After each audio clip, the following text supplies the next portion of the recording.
ทอดเจ้าลายจึงโทรตามสายสุด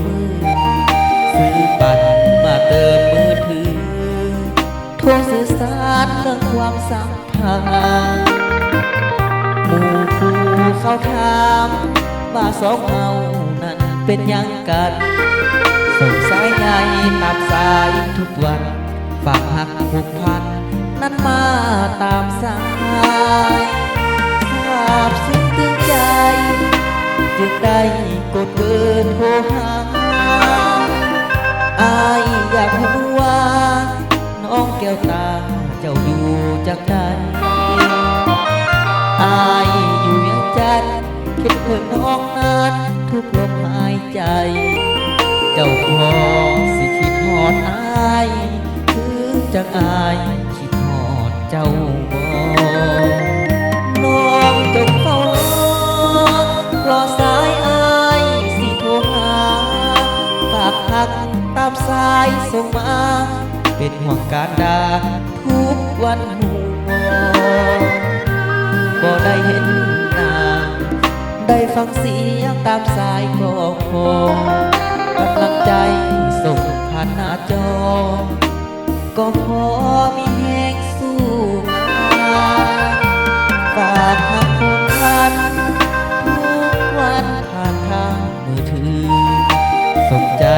ให้น้องสูงนี่คือหักจริงหมายมันสวยส่งแห่งใจให้อายได้เดินตาว่าก่อนวางสายอยากฟังคำนั้นเป็นคำยืนยันว่าน้องหักอาย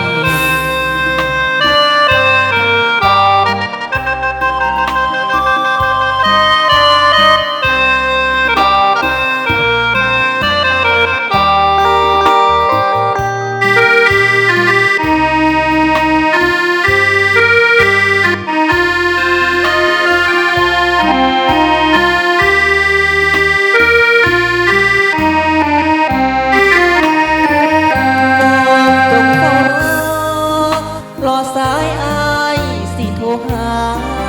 ฝากหักตามสายส่งมาเป็นห่วงการดาทุกวันหัว